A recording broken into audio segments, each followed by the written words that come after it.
Ano na kaya mangyayari sa pabahay ni Kuya Oliver? Matutuloy pa kaya?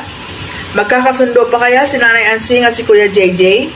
So ito na nga guys, sumasakit ngayon ang ulo at dibdib ni Daddy Frankie dahil po sa pangyayari na pinapatigil ni Kuya JJ ang pagpapagawa ng bahay ni Kuya Oliver.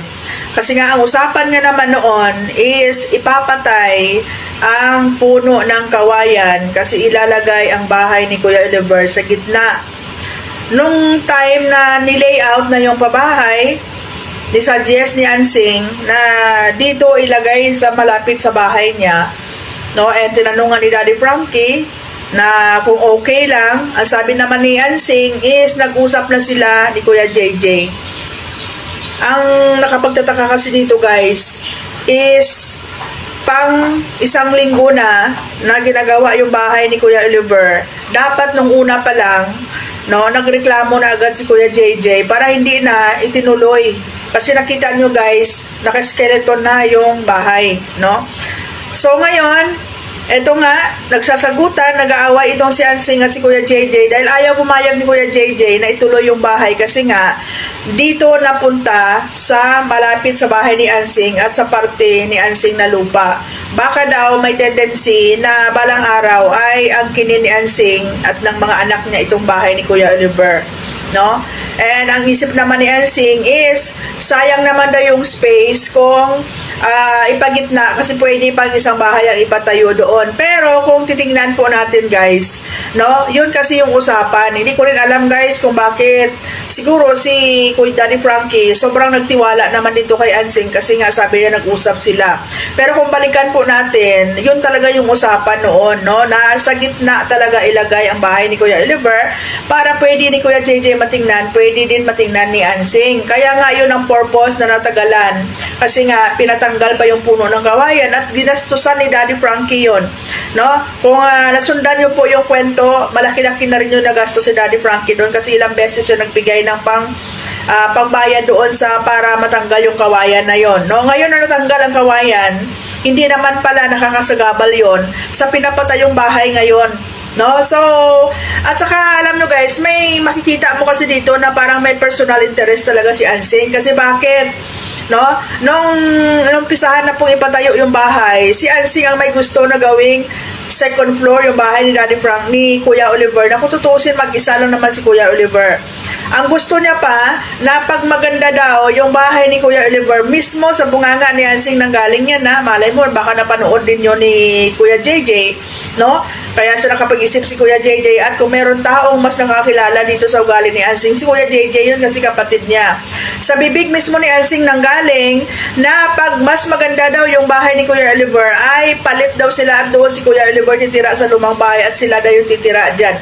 So siguro guys, no, napaisip si Kuya JJ na meron talaga interest ito si Ansing, no, na ang kininilagay itong bahay ni Kuya Oliver. No, so ito guys, nakakasakit sa ulo talaga ito. Kasi kung ipa-stop man yung bahay na yan, sayang na yung nagasto si Daddy Frankie diyan, no, ng mga materyales, no? Doon sa syempre babayaran yung panday, no? Kasi kontrata diyan is Pacquiao yan, pero kung hindi ituloy yan, babayaran pa din, no? Doon sa inaraw na tinabaho nila. And yung iba-ibang materials guys, na order na kumpleto na, no? Pati yung pagbubong na doon na. So ngayon, kung gusto ni Kuya JJ na ilipat naman sa gitna, another gastos na naman yon and another labor na naman yon, no? Na kung tutuusin, itong magkakapatid dito, wala silang gastos, no? Kasi pera ito ng sponsor at pera ni Daddy Frankie ang ipapagawa. Kumbaga ang kanila lang na pwede i-contribute is moral support lang talaga guys, no? Pero ito nga, no, so hindi ko alam, no, kung ano ang maging resulta nito. Hintayin natin, no, sa sunod na vlog ni Daddy Frankie. So pag mga ganito guys na mga scenario at environment ang palibot ni Kuya Oliver, hindi po ito nakakatulong para sa kanya, no? Siguro isa din sa mga rason kung bakit dati nagkaroon ng depression at nahulog sa ganon yung sitwasyon ni Kuya Oliver. Kasi may nakikita ko parang mahina siya sa mahina siya sa problema. no? Kaya madali siyang bumigay. Sa pagganito po yung mga nangyayari ngayon, no? Hindi po ito nakakatulong kay Kuya Oliver, no? So may mali, no? May mali si Daddy Frankie kasi nakinig siya dito kay Ansing. May mali din si Kuya JJ kasi dapat nung first day pa lang na nakikita niya, kasi dyan lang naman yung bahay niya, no? Ay nakikita niya, dapat pinatigil niya agad-agad nung unang araw pa lang, nung hindi pa na lagyan ng hollow blocks. Mali din si Ansing kasi ang pinag-usapan sa gitna, pero bakit niya dyan pinagawa? Kung ang rason ni Ansing ay para daw mas malapit sa kanya, kaya niya pinagawa dyan, mali din kasi bakit? Hindi naman malayo, walking distance lang naman yan kasi iurong lang naman ng konti. Buti kung sa kabilang baryo pinatayo yung bahay ni Kuya Oliver, baka pa sabihin niya na para hindi siya mahirapan kung painumin ng gamot o alagaan si Kuya Oliver, no? Mababaw yung rason ni Ansing, no? Kasi kung naisip din ni Ansing na para sa kabutihan ni Kuya Oliver, dapat kung ano yung napag-usapan yun, nasana yung sinunod niya para tuloy-tuloy na yung trabaho, no? So dito pa lang guys, no, doon sa pagsabi ni Ansing na gusto niya may second floor, may interest na siya kasi ang anak niya baka doon niya patulugin sa taas, no?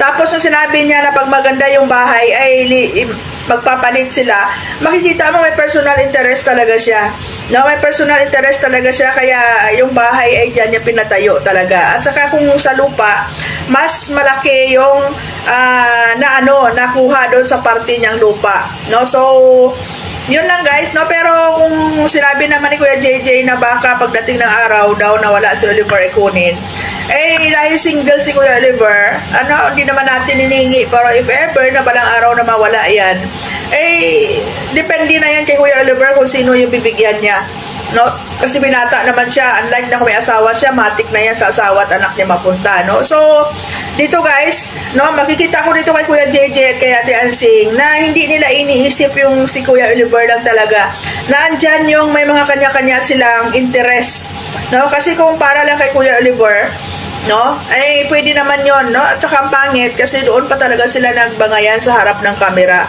no? So ayan guys, no, kung ang ibang tao nga willing tumulong para sa kapatid nila, pero dito sa nakikita mo sa dalawang magkakapatid na to is parang, di ba, nakakadismaya kung sa sponsor, nakakadismaya na kung sila willing silang tumulong, pero itong dalawa na to parang hindi nagkakasundo para sa ikabubuti ng kapatid nila guys, no?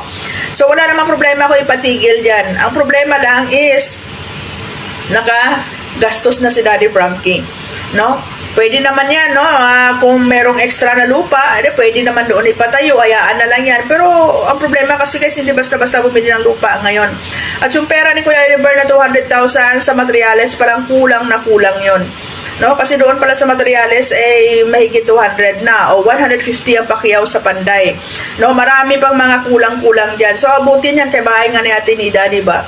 Umabot na ng 600,000 na repair lang yun. How much more dito kay Kuya Oliver na bagong tayo talaga to, no? So ayan guys, no, nakaka-disappoint itong nangyari kay Ansing at Kuya JJ, no? Maging kawawa dito si Kuya Oliver, no? So abangan natin sa vlog ni Daddy Frankie kung ano pa yung mga susunod na mga mangyayari at kung ano yung mga solusyon na magiging resulta dito sa pag-uusap ni Kuya JJ at ni Ate Ansing, no? Sana magkasundo sila para ipatuloy na lang yung bahay na yan kasi sayang na umpisahan na. Na kung kailangan ng pirmahan siguro, pinakadalis siguro na gawin nila dyan, magpirmahan na lang siguro sila, no? Kasi sobrang po talaga yan, sayang pag ipatigil talaga yan or mag-construct na panibago na naman.